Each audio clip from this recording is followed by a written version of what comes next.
अच्छा जी सर, हमने last class में बिस्मिल्लाहिर्रहमानिर्रहीम हमने लास्ट क्लास में अपने बच्चों को कवर किया था IAS 36 में वैल्यू इन यूज़ में जो कैश फ्लोज हमने इग्नोर करने, याद आ रहा है? अच्छा जी, और उसकी मैंने अभी तक आपको कितनी 5 चीज़ें कवर करा दी थी। हमने एक स्टेप आगे जाना है। अच्छा, मैं कुछ सवाल पूछूंगा, आई होप आपको याद होंगे।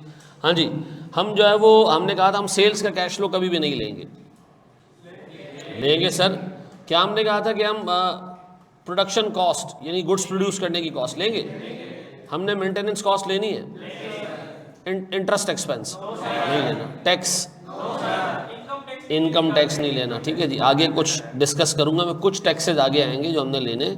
इनकम टैक्स नहीं लेना, पास्ट रिसीवेबल्स पास्ट पेबल्स नहीं लेना। अच्छा, ऐसे ही है। अच्छा, आज हमने एक स्टेप आगे बढ़ना है और हमने इसके ऊपर कुछ सवाल करने हैं। मैंने आपको एक होमवर्क दिया था और उसमें मैंने जानबूझ के कैश फ्लोज ऐसे डाले थे जो आपने क्या करने थे, इग्नोर करने थे। आज हमारी क्लास कौन सी है? श्योर हमारी 5वीं क्लास है।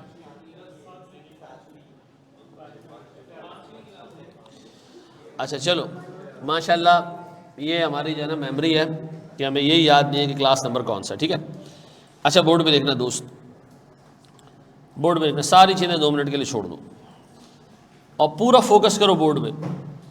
क्लास 7 है।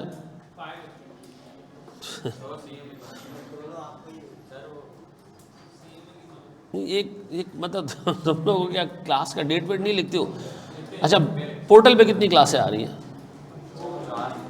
4 आ रही है ना, होमवर्क भी 4 आ रहे होंगे, ऐसे ही। अच्छा, ये 7वीं क्लास कहाँ ले रहा है भाई तू हैं? अच्छा चलो चलो चलो चलो, कोई टेंशन नहीं। गौर तो सुनना मेरे बच्चों, फोकस करो ज़रा बोर्ड के ऊपर, सारी चीज़ें छोड़ दो। मुझे कोई बंदा लिखते हुए बात करते हुए और मोबाइल तो मेरी क्लास में किसी का नज़र आया ना तो यहाँ स्क्रीन पे कनेक्ट करके सारे मैसेजेस पढ़वाऊँगा। ठीक है ना, ये रिस्क लेके आप मोबाइल निकालें, ठीक है जी, अनलेस कि आप साफ़ सुथरे इंसान हैं। ठीक है जी। अच्छा जी, मुझे एक बात बताएं सर, एक कंपनी में एक ऑडिटर आया। ऑडिटर समझते कौन होता है? क्या करता है ऑडिटर? आके चेक करता है फाइनेंशियल स्टेटमेंट सही बने या नहीं बने। वो आके बैठा है और उसने मैनेजमेंट को कहा यार आपने तो इम्पेयरमेंट रिव्यू ही नहीं किया है एक एसेट का। उसने कहा अच्छा रिव्यू करना था। हमने कहा बिल्कुल करना था। उन्होंने कहा अभी इम्पेयरमेंट चेक कर लेते हैं उस एसेट की। इस एसेट का कैरिंग अमाउंट है 500 रुपये सर, इसका fair value less cost to sell है से 400 रुपये। ठीक है जी, और हम निकाल रहे हैं इसकी कैश फ्लोज किस चीज़ के लिए? वैल्यू इन यूज़ के लिए।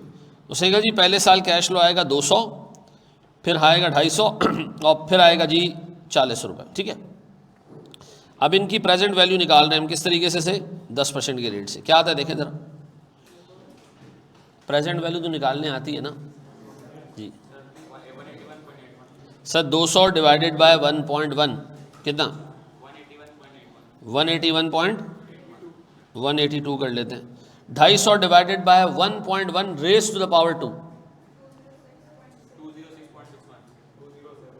ऑडिटर को इम्पेयरमेंट चेक हुई है या नहीं कैसे पता चलेगा? तो फाइनेंशियल स्टेटमेंट देख रहा है ना बेटा। 207 पूछता है ना मैनेजमेंट से, भाई इम्पेयरमेंट नहीं आई है तो हमें दिखाओ तो सही, वर्किंग क्या बनाई थी तुमने, कैसे चेक किया था? 30 और ये सब एडअप करो तो 419। अच्छा चलो सही, 419 ऐसा। अब ऑडिटर ने कहा भैया ये आपकी आ गई वैल्यू इन यूज़ और ये 400 आ गया आपका fair value less cost to sell. इनको कंपेयर करें तो सर 419 हमारी रिकवरेबल अमाउंट बन जाती है ऐसा, और हमारे पास इम्पेयरमेंट आ जाता है कितने का? 81 का। ऑडिटर ने कहा यार मनुष्य आदमी तूने तो इम्पेयरमेंट ही बुक नहीं की। अब हम टेंशन में आ गए। हमने कहा अगर ये इम्पेयरमेंट लॉस बुक करते हैं तो हमारा प्रॉफिट कम हो जाएगा, प्रॉफिट ऑलरेडी कम है। हम गए अपने CFO के पास, वो एक चार्टर्ड अकाउंटेंट है, उसके पास हम गए। वक्त पे आया करो यार, 1.25 घंटे की क्लास होती है भाई, अगर तू 15 मिनट लेट आएगा तो पीछे क्या रह जाएगा। बैठ जाओ जल्दी से, शाबाश।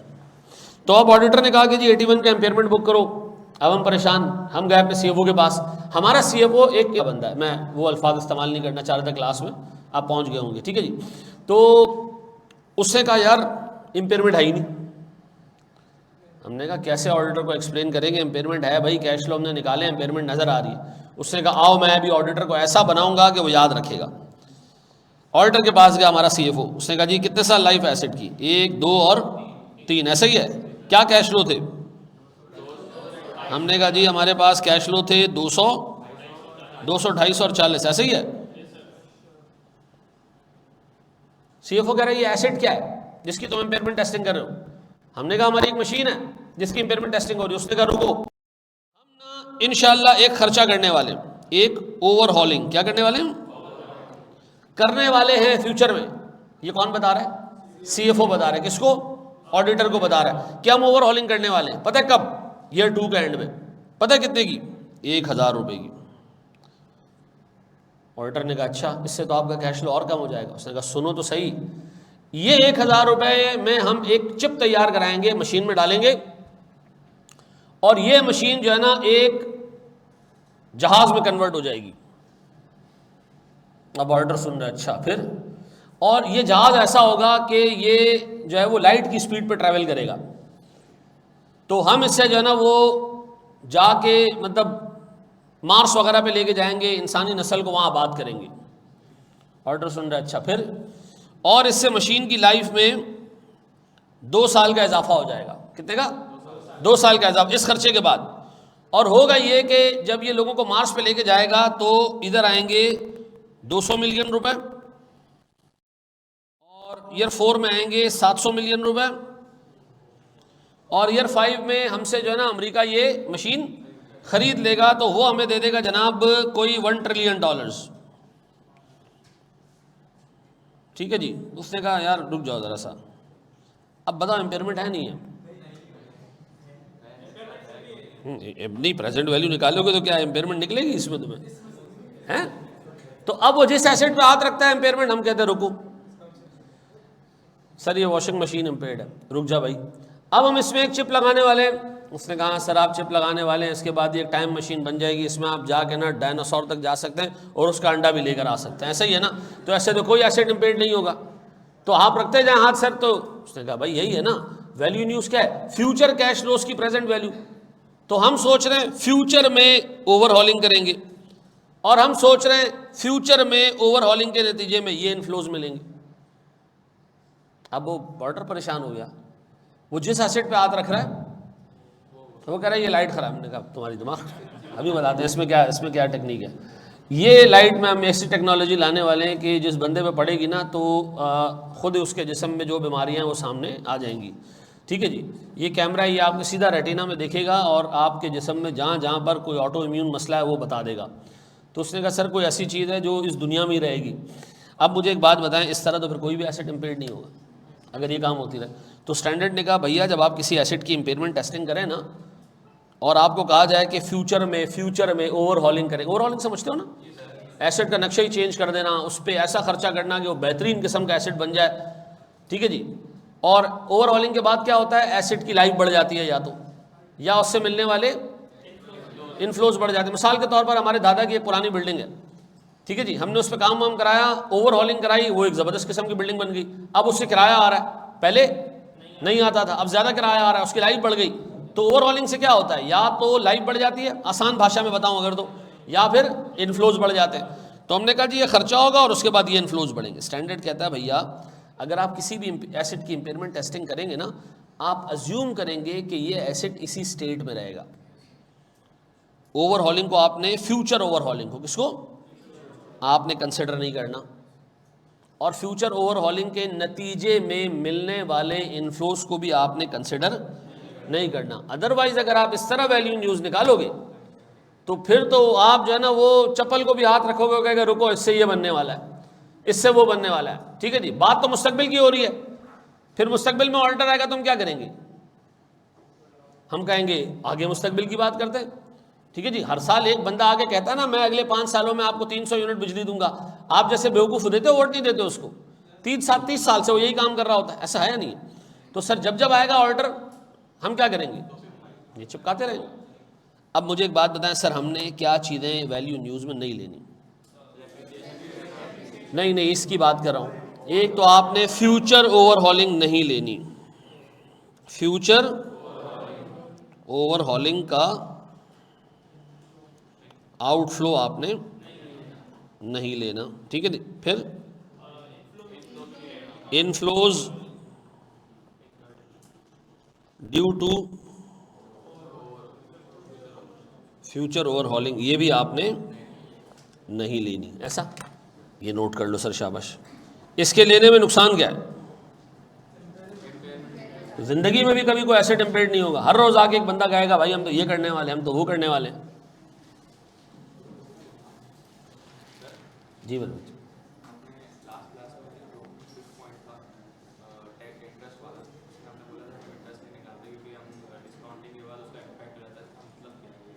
देखो जब प्रेजेंट वैल्यू निकालते हो ना, इससे वैल्यू न्यूज़ कम हो जाता है, बढ़ जाता है?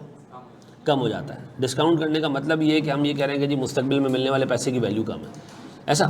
तो स्टैंडर्ड आपसे कह रहा है भाई मुस्तकबिल में मिलने वाले वैल्यू जो एसेट कैश फ्लोज की वैल्यू कम रखना, इसका मतलब है आप इन्फ्लेशन का इम्पैक्ट निकाल रहे हो, ठीक है जी। इंटरेस्ट के अंदर भी क्या शामिल है?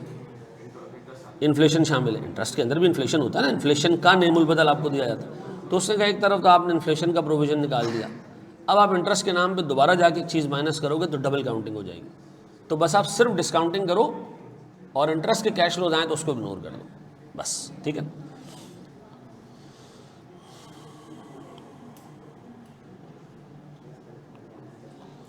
चलो जी, चलो चलो मेरे प्यारे बच्चों,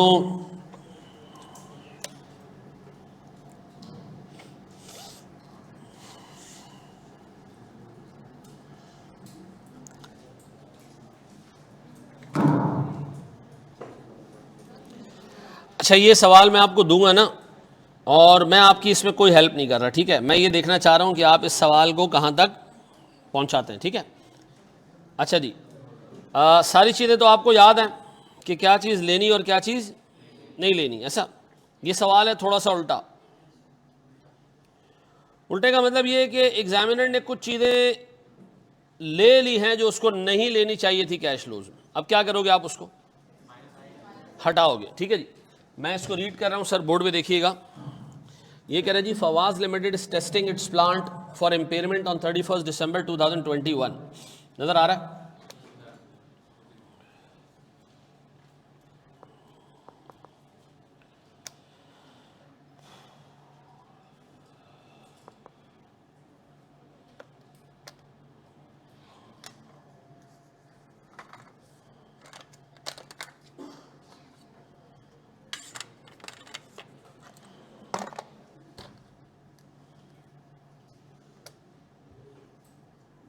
अच्छा जी, हमारे पास जो है वो प्लांट नज़र आ रहा है हमें, इम्पेयरमेंट के लिए टेस्टिंग हो रही है 31 दिसंबर 2021 को, ठीक है। फिर आगे वो कह रहे हैं जनाब, details of the cash flows, ठीक है जी, जो कैश फ्लोज एक्सपेक्टेड है ओवर द नेक्स्ट 4 ईयर्स। ये नेक्स्ट 4 ईयर्स क्यों दिया हुआ सर? 4 साल इसकी लाइफ होगी बाकी, ठीक है जी।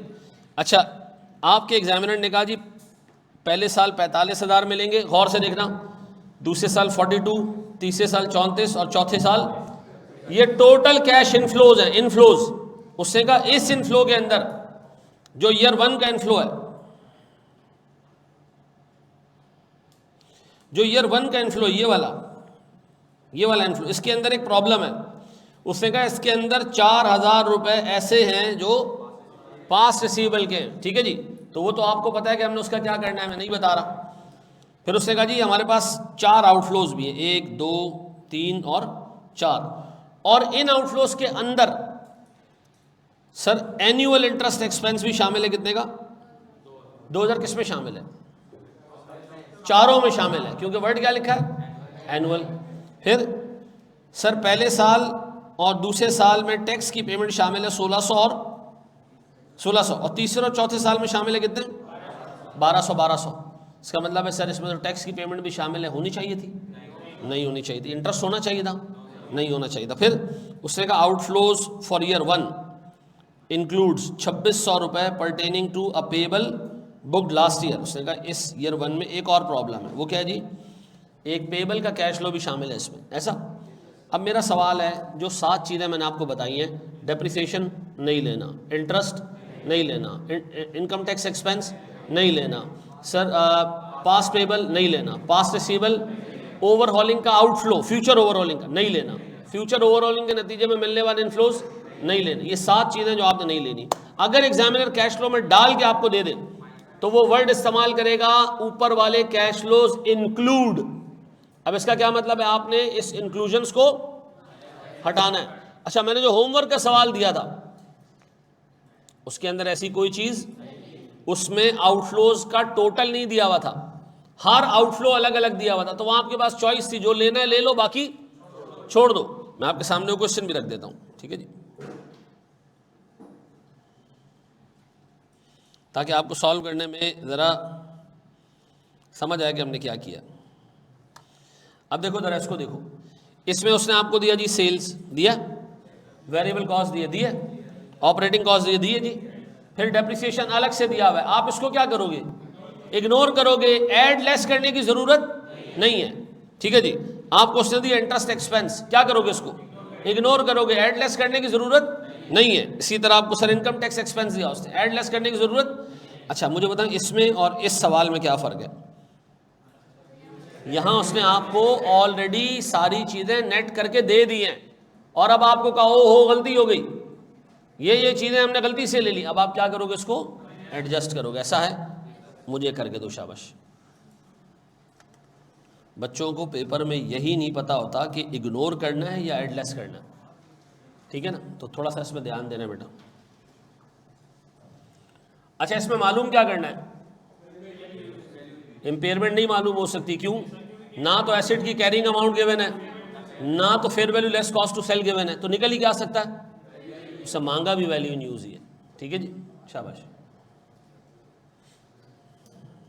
वैल्यू न्यूज, माशाल्लाह माशाल्लाह, वेरी गुड, नशे में टाइपिंग करते हैं। वैल्यू न्यूज, चलो जी, कितना बेटा 70,000 आ रहा है ना, बस चलो, इसका मतलब है ट्रैक पे हो आप लोग। अच्छा, सबसे पहले काम करते हैं, हम लेते हैं जनाब इनफ्लोज। इनफ्लोज हमारे पास 4 सालों के हैं, ईयर 1, 2, 3 और 4। हमारे पास इनफ्लोज हैं कितने, 45, 42, 34, 31।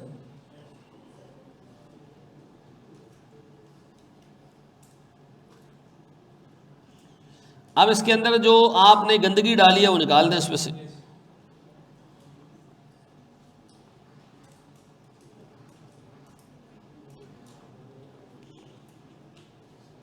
अब इसमें कोई गंदगी, हाँ वो कह रहा है जी 4,000 रुपये आपने ऐसे ले लिए ईयर 1 में जो लास्ट ईयर से परटेन करते हैं, हटा दो भाई उसको।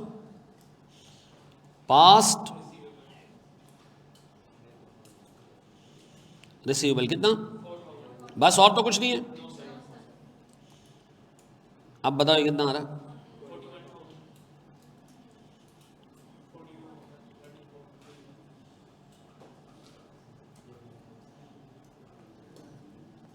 अब बताओ मेरे प्यारे बच्चों, इसकी प्रेजेंट वैल्यू किस रेट से, ना सॉरी प्रेजेंट वैल्यू इसकी कहाँ निकाल लो, चर्सी। अच्छा, अब हमने आउटफ्लोज को साफ सुथरा करना है।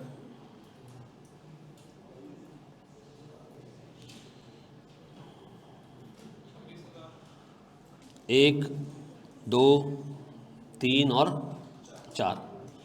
अच्छा जी, मेरे पास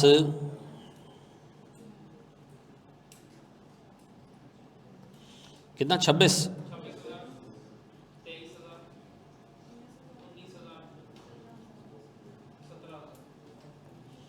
और 17,000। इसमें बहुत गंदगी है भाई। इसमें सबसे पहले गंद है कौन सी, इंटरेस्ट कितनी, सालाना 2,000। सर ये कहाँ लिखा है, पर ईयर, इतना बड़ा बड़ा एनुअल लिख दिया है, ठीक है जी, नजर आ रही है। क्या करूं सर, हर साल से 2,000 निकाल दूं,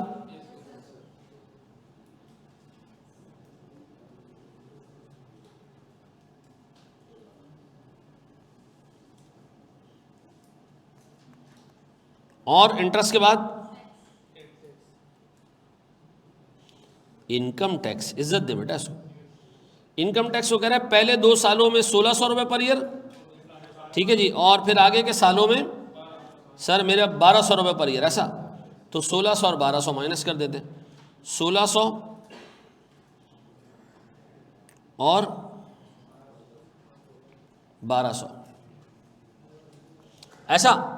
अब बता इसके बाद पास पेबल ये भी आ रहा है सर हमारे पास, किस साल में आ रही है? पहले साल में आ रहा है। कितना?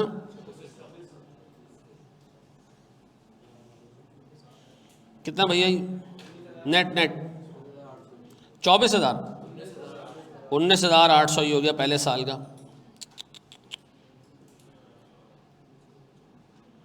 फिर 20,400,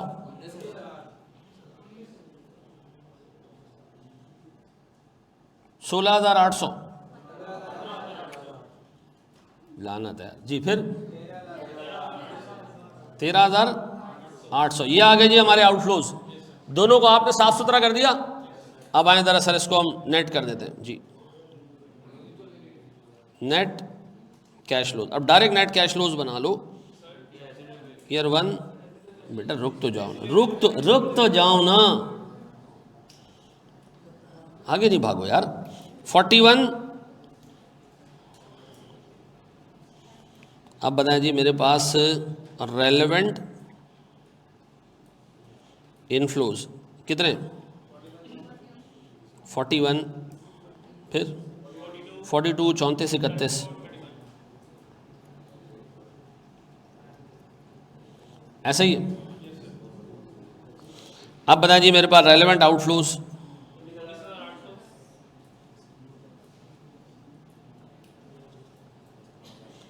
19,800, 19,400 और 15,800 और 13,800 ऐसा। अब इसके बाद रेजिडुअल वैल्यू कितने? बस सही यही आए, नेट करे छड़े इनके सही।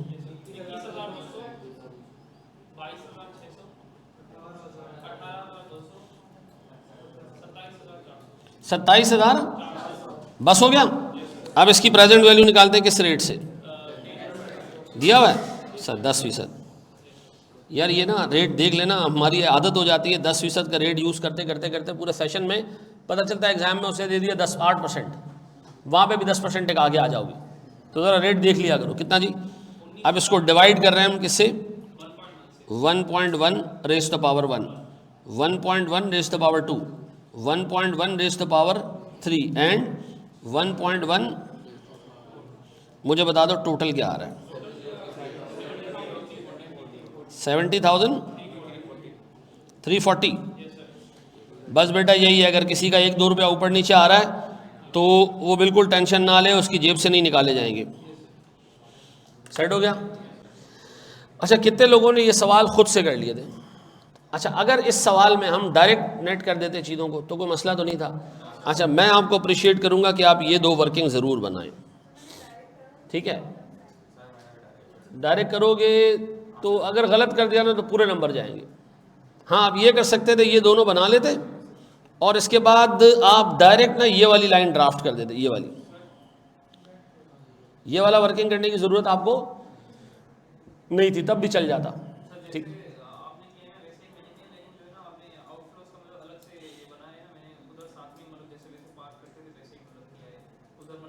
देखो इससे फ़र्क नहीं पड़ता, लेकिन एग्ज़ाम में एटलीस्ट इतनी वर्किंग कर देना कि उसको ये समझ आ जाए कि आप फिगर्स कहाँ से लेकर आ रहे हो। ठीक, हाँ, एटलीस्ट ये वर्किंग और ये वर्किंग बना लेना, ठीक है?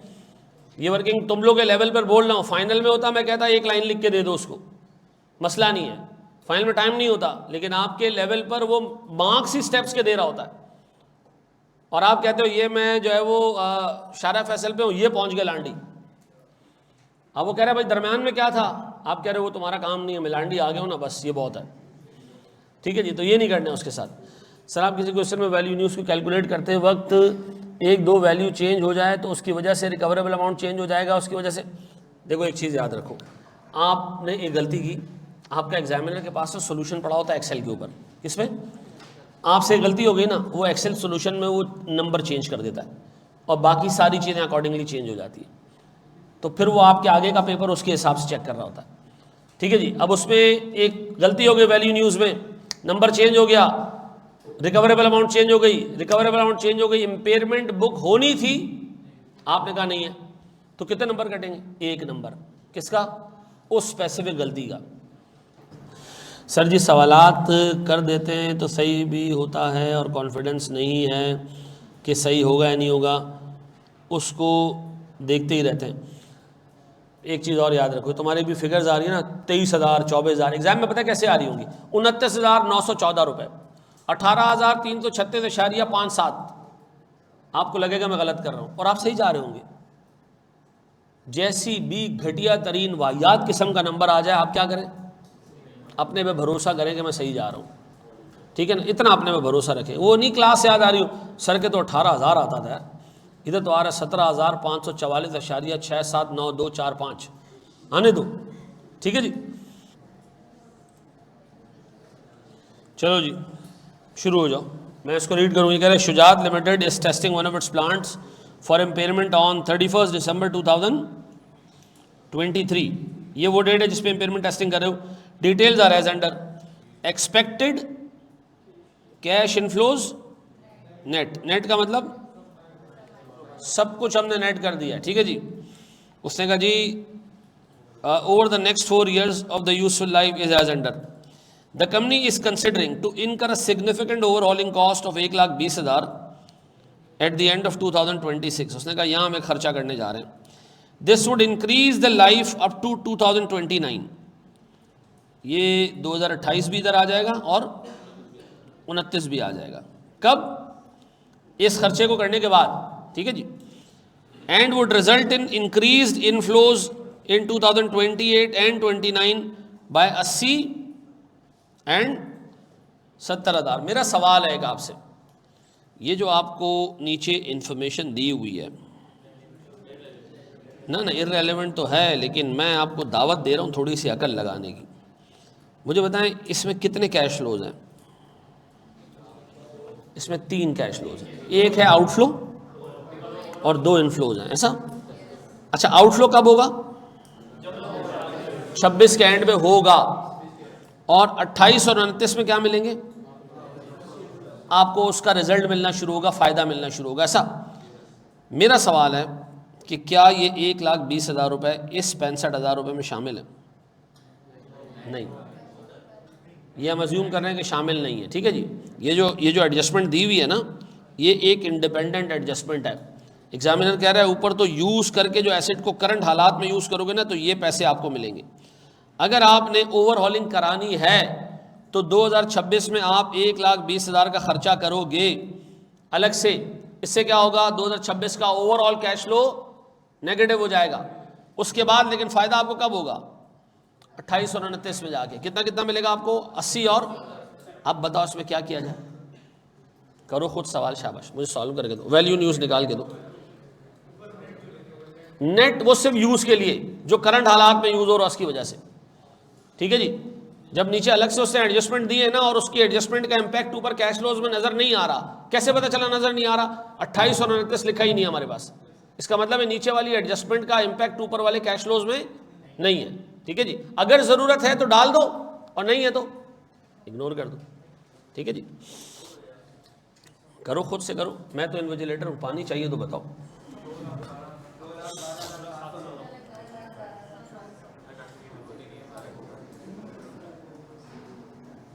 हो गया?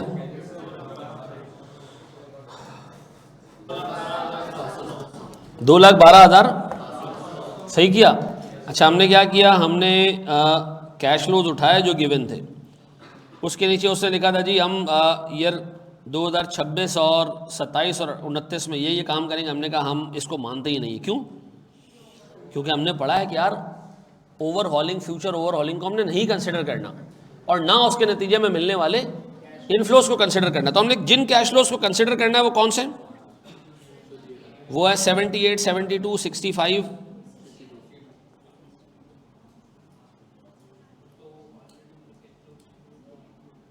क्या कह रहे हो बेटा? कोई रेजल वैल्यू नहीं है? नहीं सर, नहीं बताइए तो हम खुद से 1.5 शारी नहीं करेंगे कि इतना कैश आ रहा है तो यार एंड में कुछ तो मिलेगा। एट द रेट, अब 12% की डिस्काउंटिंग के लिए हमें डिवाइड करना पड़ेगा 1.12। आप एग्जामिनर के ना मार्किंग गाइडलाइन पढ़ें, यकीन करो एक नंबर वो डिस्काउंटिंग का रखता है, तो कम से कम ये तो आपको मिल ही जाएगा ना। ठीक है जी, चाहे जैसे भी कैश लो, डिस्काउंटिंग करने का एक नंबर होता है, वही आपको मिल जाएगा। बाकी आप 49 के लिए लड़ाई कर लेना उससे। जी, टोटल कितना आ रहा है?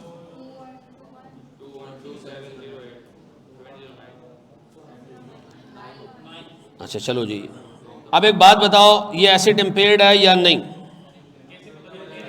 किसी का बाप भी नहीं पता चला सकता कि एसिड इम्पेयर्ड है, यानी क्यों? ना तो उसमें कैरिंग अमाउंट है, ना इसमें कुछ और है, ऐसा। अच्छा जी, अपने पास है एक्सट्रापोलेशन।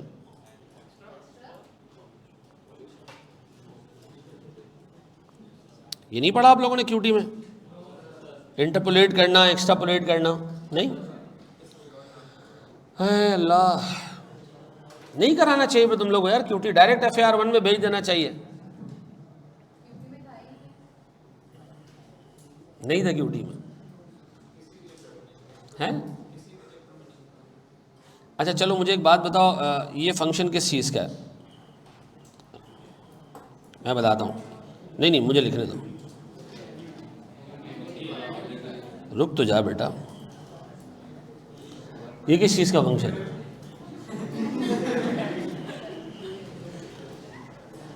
अच्छा मुझे बताओ, ये किस चीज़ का फंक्शन है? ये एन्युटी कौन सी है? ना ना, ये एन्युटी कौन सी है जो एक लिमिटेड टाइम तक मिलेगी, एन टाइम तक मिलेगी, ऐसा? कयामत तक मिलने वाली एन्युटी की प्रेजेंट वैल्यू कैसे निकलती है? R/I, ऐसा?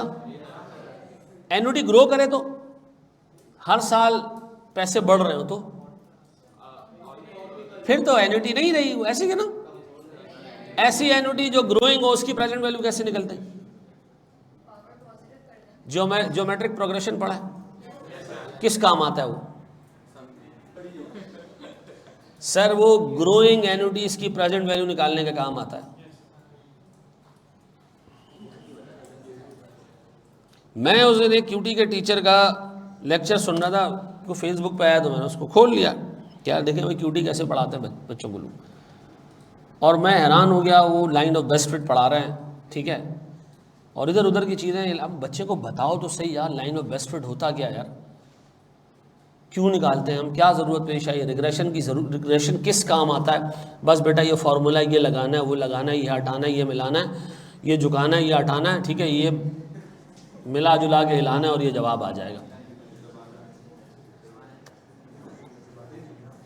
इन्ना लिल्लाहि व इन्ना इलैहि राजिऊन। मैंने एक बहुत बड़े टीचर की किताब खोली जब मुझे मैं FRM कर रहा था ना, फाइनेंशियल रिस्क मैनेजमेंट, तो उसमें एक चीज़ होती है इकोनोमेट्रिक्स, ठीक है जी, ये इकोनॉमिक्स और मैथ्स की एक कंबाइंड शाख है, ठीक है जी। तो आपको मैथ्स पढ़नी पड़ती है इकोनॉमिक चीज़ों की, ठीक है जी। तो उसमें पहली चीज़ जो पढ़ाई जाती है ना, वो पढ़ाई जाती है कैलकुलस, ठीक है जी, फंक्शंस को कंडेंस करने के लिए। तो मैंने एक टीचर की किताब पढ़ाई, उसमें लिखा हुआ था कैलकुलस इज एन इटालियन या Latin word which is meant to be which is meant by calculate. Calculate?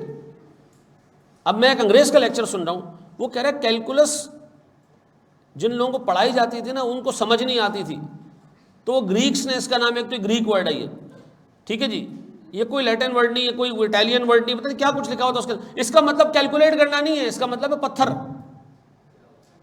उनको ये मैथ समझ नहीं आती थी, तो उन्होंने कहा यार ये पत्थर है भाई, इसमें तो बंदा थ्रू ही नहीं हो सकता, तो उन्होंने इसका नाम रख दिया कैलकुलस, ठीक है जी। हमने क्या कहा, कैलकुलस मीन्स टू, माशाल्लाह जी। मैं आपको ऑनेस्टली बताऊं, आपके साथ सबसे बड़ा जो क्राइम होता है ना, वो दो जगह पे होता है। एक तो आपको अंग्रेज़ी नहीं पढ़ाई जाती तरीके से, और दूसरा आपको मैथ्स नहीं पढ़ाई जाती। आप मुझे बताएं K2 की लंबाई कितनी है? पता नहीं कितने मील, वो 2 मील और भी होती तो मुझे घंटा फ़र्क पड़ना था। मुझे क्यों पढ़ाया गया कि पंजाब में मैदान है और सिंध में शैतान है और बलूचिस्तान में पहाड़ है और जो है ना वो सूबा सरहद में फलाना है और ढिमका है, ठीक है जी, फलाने जगह पे इतनी सर्दी पड़ती है, पाकिस्तान में सबसे ज़्यादा सर्दी यहाँ पड़ती है, गर्मी वहाँ पड़ती है। यार मुझे क्या लेना देना इससे हैं? मीर तकी मीर ने ये शेर कहा, गालिब ने आके ये शेर कहा, आपको इसराइलियों की तरह कोर मैथ्स पढ़ानी चाहिए, कोर मैथ्स पढ़ानी चाहिए, ठीक है जी, और आपको पढ़ाई जानी चाहिए आपकी जेन्युइन हिस्ट्री। इसराइली अपने बच्चों को बताते हैं बेटा हम तो गधे थे, कुत्ते की तरह मार खाते हुए यहाँ तक पहुँचे, आप बता दो नहीं 65 की जंग अजीम में हम टैंकों के नीचे लेट गए, ठीक है जी, 71 में हम टैंकों के ऊपर। आप जेन्युइन हिस्ट्री बताओ यार बच्चे को, ठीक है जी, कोई नहीं बताता, कोई भी नहीं बताता। तो मेरी आपसे रिक्वेस्ट है कि आने वाले जो नस्ल है ना उसको आप स्कूलों में नहीं ज़ाया करो, आप कम से कम अगर एक होम ट्यूशन का बंदोबस्त करते हो ना तो ऐसी हमने जो ट्यूशन पढ़ा ना वो थी बाजी। बाजी आके पहले तो हमसे घर के काम कराती थी, दूध लाओ दही लाओ फलाना लाओ ढिमका लाओ, हाय हाय वो एक आंटी थी उनके उसकी कि हाय हाय बेगरता, तो हमने उनसे जो है वो ट्यूशन पढ़ी, कुछ नहीं पढ़ा, कंचे खेले हमने बचपन में। जब होश आया तो पता चला कि बहुत कुछ ज़ाया हो चुका है। अब भाई टाइम है तो लगाओ अब उस पर। मैं ऑनेस्टली बताऊं मैं अपने बच्चों को मैथ्स पढ़वाता हूं जेसन गिब्सन से।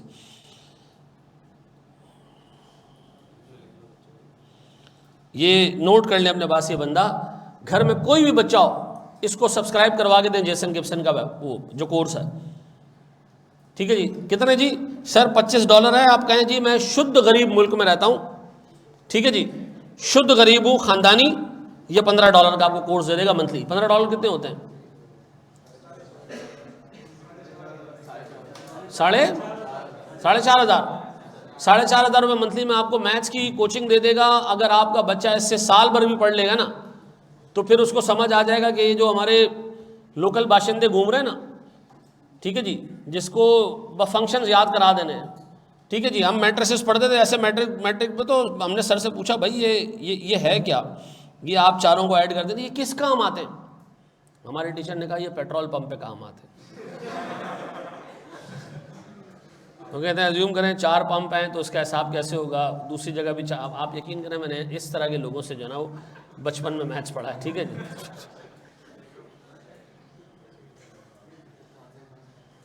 और मैं आपके सामने बैठा हूँ।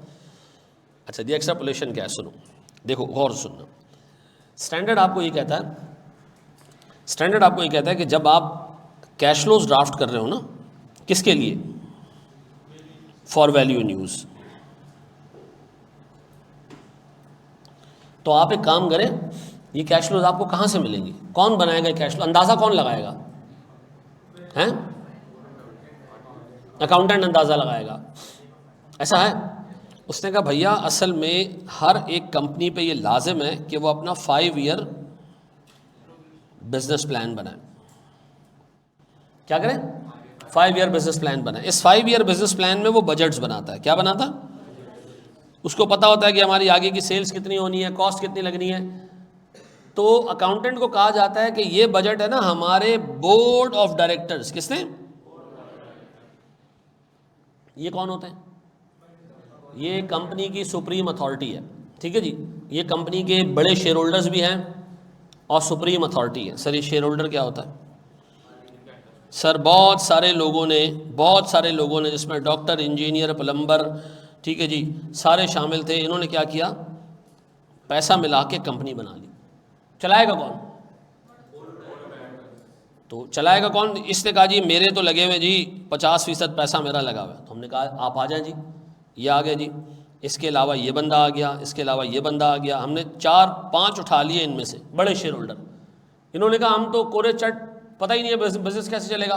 तो हमने जो है वो 3 उठा लिए इंडिपेंडेंट डायरेक्टर्स, ठीक है। ये सारे मिला के क्या हो गए? ये हो गया बोर्ड ऑफ डायरेक्टर्स। अब इसमें काम के लोग कितने हैं? 3 हैं जिनके पास इस इंडस्ट्री की ठीक ठाक नॉलेज है, और बाकी 5 इनका पैसा लगा हुआ है तो इनको बैठना चाहिए ना। तो ये 5 वो हैं जिनके पास बड़े लोग हैं, जिन्होंने तकरीबन कंपनी का 70-80% खरीदा हुआ है। अब मुझे एक बात बताएं, ये 5 साल का बिजनेस प्लान बनाते हैं। ये रिक्वायरमेंट है लॉ की कि आपने 5 साल का बिजनेस प्लान बनाना है, ठीक है जी। मैं आसान अल्फाज में समझा रहा हूँ, ठीक है जी, टेक्निकलिटीज़ में नहीं जा रहा। ये जो बिजनेस प्लान बनाते हैं इसमें ज़रूरी है कि बजट बनाए। बजट का मतलब अंदाज़ा लगाएं, अगले साल हमारी सेल्स कितनी होगी, उसके अगले साल कितनी होगी, उसके अगले साल कितनी होगी। ये अंदाज़ा लगाने का काम अकाउंटेंट करके देता है किसको? बोर्ड को। और बोर्ड उसको रिव्यू करके क्या करता है? अप्रूव कर देता है। क्या करता है? अब बोर्ड ने अप्रूव कर दिया, इसका मतलब है ये कैश फ्लोस का अंदाज़ा सबसे अच्छा है। अब अकाउंटेंट इसमें से चीज़ें चेंज। अब अगर आप उसको कहें इम्पेयरमेंट टेस्टिंग करें तो वो कैश फ्लोस कहाँ से लाएगा? वो बजट से उठा के लेके आएगा कैश फ्लो। ऐसा बजट किसने बनाए थे? इसी अकाउंटेंट ने बनाए थे। किसने अप्रूव किए थे? बोर्ड ने अप्रूव किए थे। ऐसा।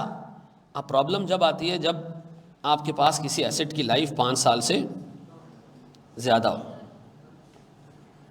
अब क्या करेंगे जी? अब कैश फ्लोस तो 5 साल के अवेलेबल है, इससे ज़्यादा अवेलेबल, तो अब वैल्यू न्यूज़ कैसे निकालें? हमारे पास तो एक एसेट है जिसकी रिमेनिंग लाइफ 8 साल है, तो 5 साल के तो कैश फ्लोज हम निकाल लेंगे। उसके बाद क्या करें हम? स्टैंडर्ड कहता है उसके बाद आपने अंदाज़ा लगाना है। क्या लगाना है? अंदाज़ा। अंदाज़ा कैसे लगाना है आपको बताता हूँ। आप एक एसेट है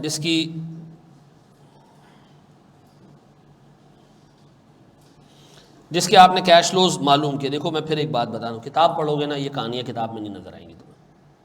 किताब में एक वर्ड लिखा होगा एक्स्ट्रापोलेशन, और टीचर आ कहते हैं एक्स्ट्रापोलेशन का मतलब है कुछ कैश फ्लोज आपको दिए होंगे, कुछ का अंदाज़ा लगाना है। बैकग्राउंड तो समझ लो कि क्यों अंदाज़ा लगाना है, बाकी के कैश फ्लोज का अंदाज़ा क्यों नहीं लगा सकते। मतलब ये सारे कैश फ्लोज ये हमारे पास एस्टिमेट हैं, तो ये 5 कहाँ से आएंगे? हमेशा ये बजट से आएंगे। और 5 के आगे अब सुनना ज़रा दोस्त, हम कहते हैं जी हमारे पास कैश फ्लो है 100, 110 और 121,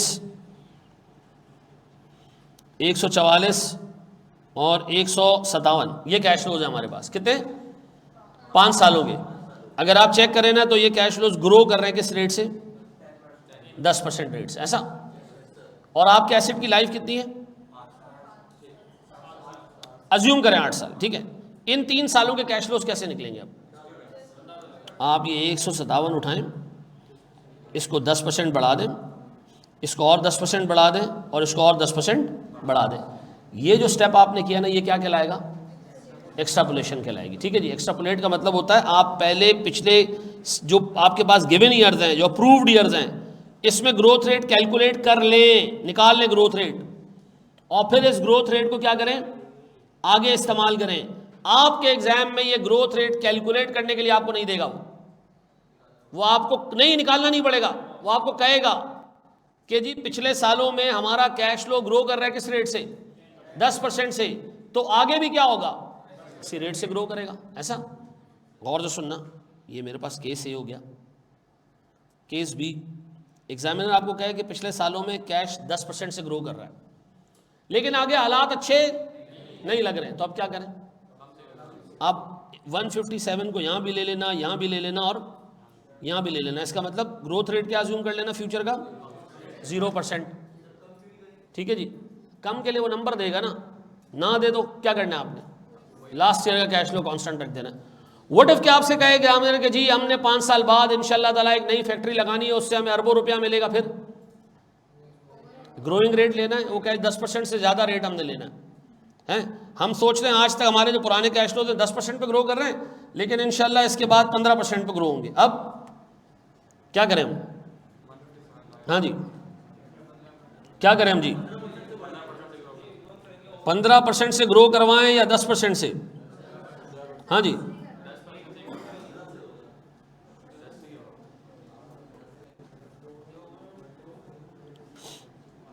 हाँ जी, क्या करें? 10 लें या 15 लें? अब एक चीज़ सुन लो, एग्ज़ाम में आपको ये डिसीजन भी नहीं लेना। आपके लेवल पर एग्जामिनर बताएगा पिछले साल के कैश फ्लोज किस रेट से ग्रो हो रहे हैं, आगे के साल का ग्रोथ रेट ये होगा, वो तुम्हें बताएगा। ना बताए तो कांस्टेंट ले लेना कैश फ्लो। अगर पिछले सालों में अगले साल 15 होगा तो आप मान लेना, एग्जामिनर जो रेट दे रहा है उसको क्या करना है आपने? मान लेना है। एग्जाम में आपको वैल्यू न्यूज निकालने के लिए 5 कैश फ्लोज वो दे देगा। ओके का छठे कैश फ्लो 7वें और 8वें के लिए कोई ग्रोथ रेट नहीं है, तो आपने क्या अज्यूम करना है?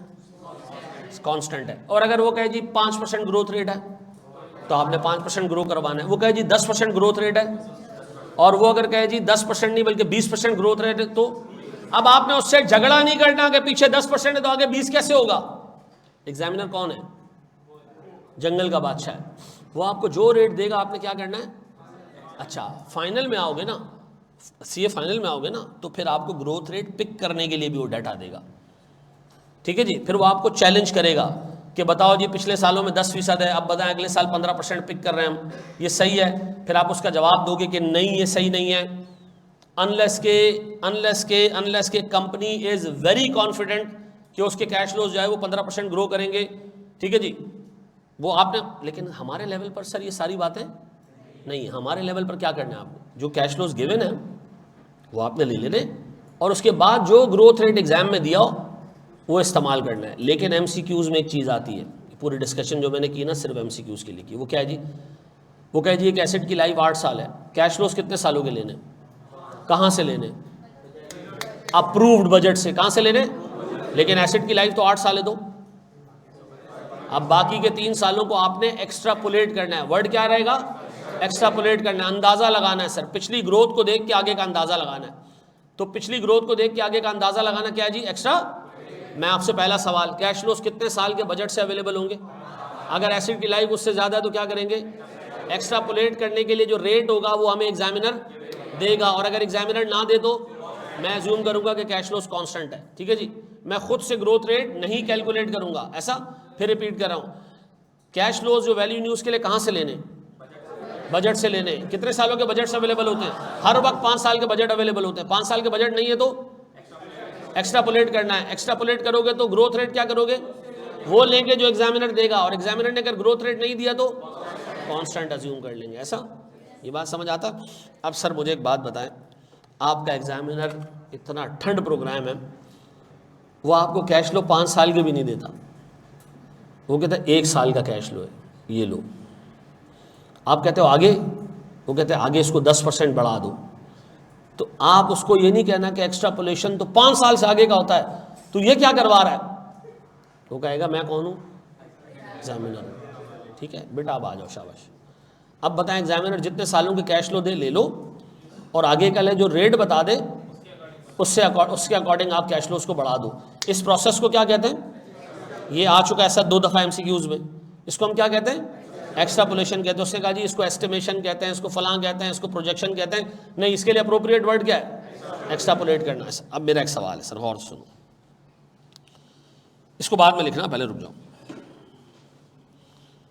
एक एसेट है जिसकी कैरिंग अमाउंट है 250 रुपये, कितने, 250 रुपये। और सुनना, इस एसेट की वैल्यू न्यूज़ निकालनी है, इसकी लाइफ, कौन सी लाइफ, रिमेनिंग यूजफुल लाइफ है 3 साल, ऐसा। गौर से सुनना, एग्जामिनर ने कहा नेक्स्ट ईयर, कौन सा, अगला साल हमारा कैश फ्लो होगा 200 रुपये, कितने, और उसने कहा जनाब इसके बाद जो हमारा ग्रोथ रेट है वो होगा 8%। अब 3 साल के कैश फ्लोज आपने ड्राफ्ट करने, कैसे करोगे। अगले साल का कैश फ्लो तो उसने आपको दे दिया, कितना, 200। उसके अगले साल का कैश फ्लो 200 इंटू 1.08, कितना, 1.8 नहीं कर देना, 80% बढ़ जाएगा कैश फ्लो, 1.08 कितना, तीसरा 200। अब आपने 1, 2 और इन तीन कैश फ्लोज की क्या निकालनी है, प्रेजेंट वैल्यू निकालनी है, ऐसा कर लोगे इसको। अच्छा, मैं आपसे बड़ा बेसिक सा एक सवाल पूछ रहा हूँ, वैल्यू न्यूज़ के लिए कैश फ्लोज कहाँ से मिलेंगे, बजट से मिलेंगे। बजट तो 5 साल के होते हैं, अगर यूजफुल लाइफ उससे ज़्यादा हो तो एक्स्ट्रापोलेट करेंगे। एक्स्ट्रापोलेट में जो ग्रोथ रेट है वो कौन देगा, एग्जामिनर देगा, ना दे तो कांस्टेंट अज्यूम करूंगा, ऐसा है। ये बात भेजे में बैठती है। हाँ जी सर, अगर ग्रोथ रेट एग्जामिनर ना दे तो क्या चीज़ कांस्टेंट अज्यूम करेंगे, ये जो आखिरी साल का कैश फ्लो है ना, ये अगले सालों में भी डाल देना, ऐसा। जो लास्ट ईयर का कैश फ्लो है, ऑब्वियस सी बात है ना, लास्ट ईयर को ग्रो कराओगे ना, ऐसा है। आओ मेरे प्यारे बच्चों, आपको मैं देता हूँ आई कैप का एक सवाल, लेकिन उससे पहले एक छोटी सी कहानी सुननी है आपने। क्लास कितने बजे तक थी हमारी? यार ये क्या यार, ये तो मज़ा ही नहीं आता इस तरह से। ये रमज़ान ख़त्म हो, थोड़ी लंबी क्लासें हों, थोड़ी ढंग की क्लासें हों। नहीं, रमज़ान के बाद मैं नहीं, 2.5 घंटे तो बंदा ख़त्म हो जाता है, 2.5 घंटे में। 1.25-2 घंटे की क्लास होगी कम से कम, ठीक है ना।